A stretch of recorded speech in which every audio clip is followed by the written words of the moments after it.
NTPC के एथल industries limited में बड़े धमाके के बाद 7 लोगों की मौत हो गई, जबकि 30 से ज्यादा कर्मचारी इस आग की चपेट में आ गए।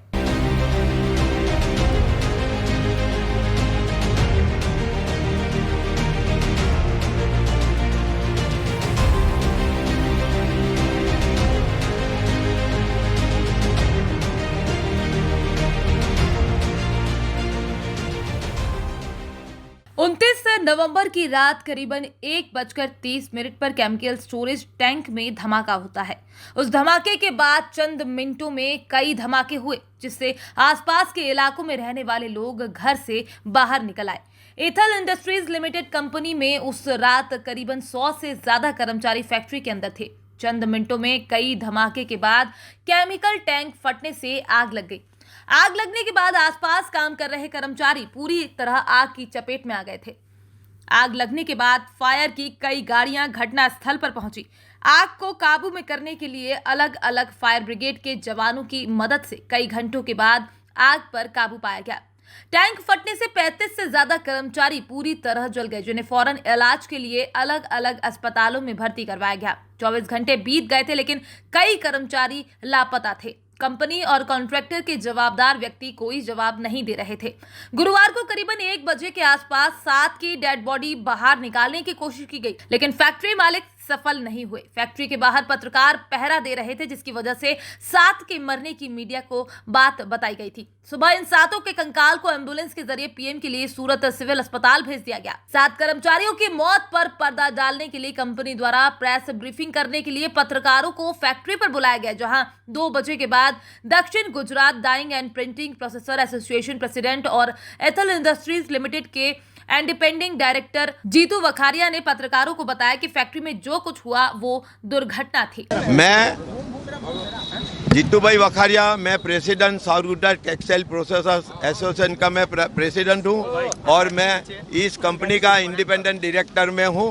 और ये जो कल घटना हुई है, इसके लिए हम दिल से, हमारा मन, कंपनी का हर एक जो भी छोटे मोटे जो जिम्मेदार है, सबका हमने अंदर से बहुत दुख हो रहा है।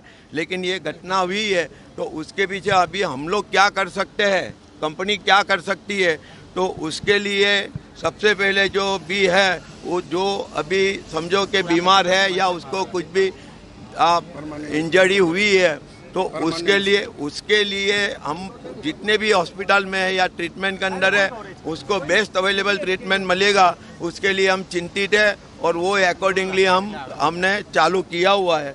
दूसरी बात है कि जो घटना में जो अपना जो एक्सपायर हो गए हैं, उनके लिए कंपनी ने जो सरकारी लाभ उनके जो तो मिलने वाला है तो मिलेगा। इसके उपरांत 50 लाख रुपया जो मृतक है उसके फैमिली को हम देंगे।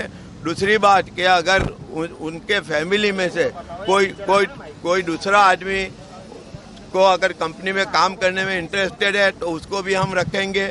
तीसरी बात है कि अगर इनके बेटी या बेटा, इन्हें कोई भी बच्चे लोग अगर स्कूल में पढ़ते हैं तो स्कूल की टोटली उसकी पढ़ाई करती, जब तक वो पढ़ना चाहे वहाँ तक ये कंपनी उसके सब जो है वो खर्च हमारी जिम्मेदारी लेके हम उनके लिए करेंगे। और दूसरी बात है कि जिसको इंजर्ड हुए इंजर्ड जो भी है, उसमें जो ट्रीटमेंट करना है उसके लिए भी चालू है।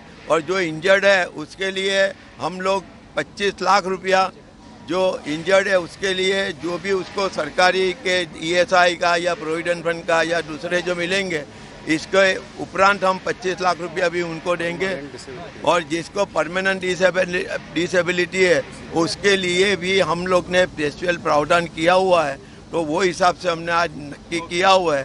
तो आपके समक्ष मैं आज हाजिर हुआ हूँ, तो आप सब लोग का बहुत बहुत धन्यवाद। और कंपनी का जो नीति है वो हम लोग नीति से चलने वाली कंपनी है, और जो भी उसमें बेस्ट होगा वो हम करेंगे। यहाँ पे डिक्लेयर नहीं किया ना, उसके बाद भी कुछ लगेगा तो इससे आगे भी और कुछ हम करेंगे। इसकी मैं आपके समक्ष ये जाहिरात करता हूँ। कंपनी की ओर से जीतू वखारिया ने फैक्ट्री में जलकर मरने वाले कर्मचारियों को 50 लाख और जो आग की चपेट में आए, जिनका इलाज चल रहा है, उन्हें 25 लाख रुपए देने की घोषणा की। यही नहीं, कंपनी की ओर से जो सरकारी सुविधाएं हैं वो भी देने की बात कही। लेकिन सबसे बड़ा सवाल यहाँ ये खड़ा होता है कि इतना बड़ा हादसा होने के बाद भी फैक्ट्री चालू है। 7 की मौत के बाद कोई सांसद, कोई विधायक, कोई मंत्री नहीं पहुंचा घटनास्थल पर। कांग्रेस और आम आदमी पार्टी आज कलेक्टर को ज्ञापन देकर सरकार से कंपनी के खिलाफ जल्द कार्यवाही करने की मांग करेंगे। फैक्ट्री डायरेक्टर के मुताबिक एथल इंडस्ट्रीज लिमिटेड को क्लोजर देने की बात कही है। सूत्रों की माने तो एथल इंडस्ट्रीज लिमिटेड के केमिकल स्टोरेज टैंक में लीकेज के दौरान आग लगने के कारण टैंक फटा, जिसके बाद आग ने विकराल रूप धारण कर लिया था।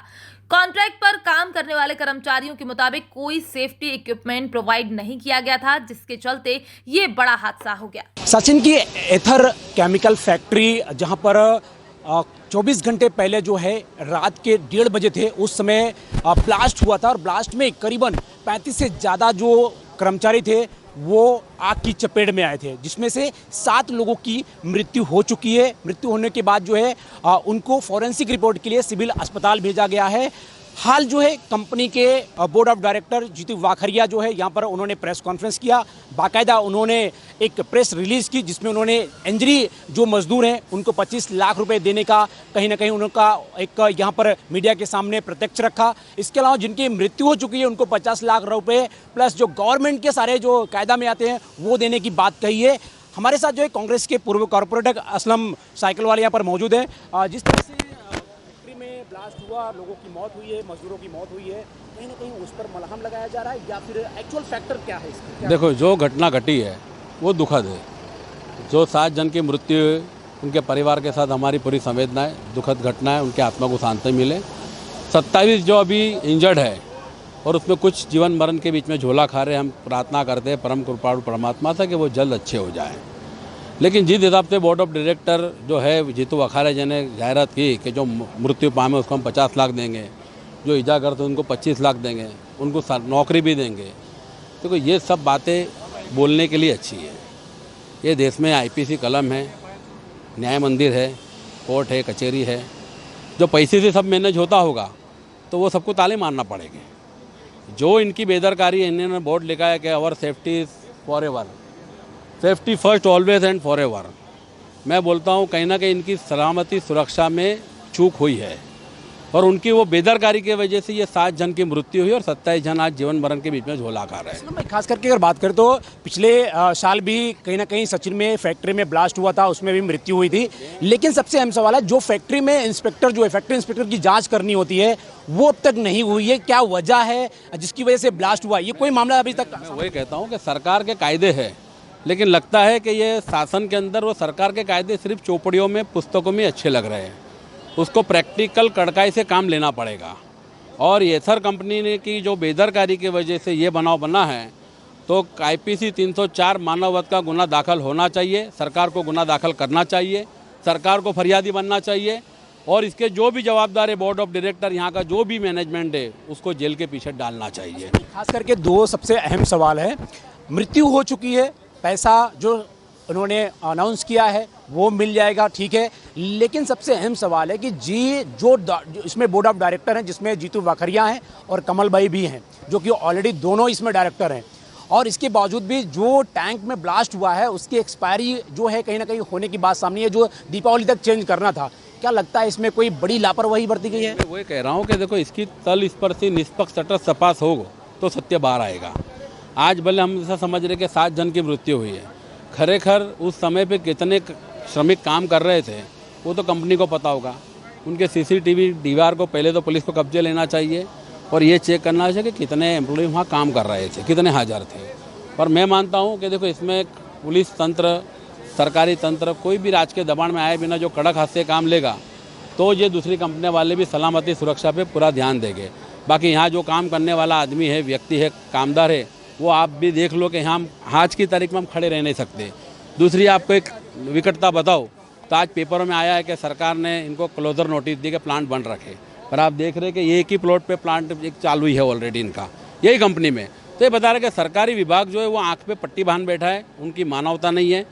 हम तो सरकारी तंत्र से भी विनती करते हैं कि आप भगवान से डरो और मानवता को इस तरह से गिरवे मत रखो। न्याय दो कामदारों को। तो कहीं ना कहीं जो है यहाँ के पूर्व कांग्रेस के पूर्व जो है कॉरपोरेटर असलम साइकिल वाला ने बताया कि जो जिस तरह से कंपनी के ऊपर जो है कंपनी के अंदर जो है फैक्ट्री की जो जांच होनी थी वो जांच अभी तक पूर्ण नहीं हुई है।